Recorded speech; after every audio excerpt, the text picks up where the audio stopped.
মনে হচ্ছে যেন অনেক বছরের পুরনো একটা ঘর, চারপাশে ধোয়া ধোয়া। কিন্তু এর মধ্যে দিয়ে মিনা কাঁপা কাঁপা গলায় সুমনকে বলল, ও ওদিকে দেখো একবার।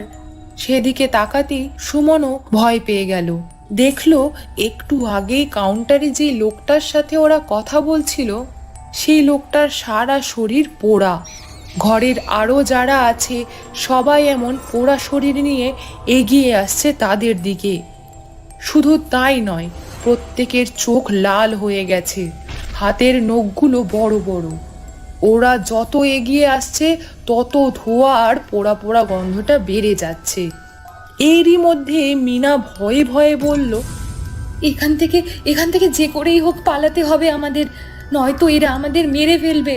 আমাদের এই জায়গাতে একদমই আসা উচিত হয়নি। এই জন্য তখন গাড়ির কাছে ওই লোকটা আমাদের সাবধান করেছিল।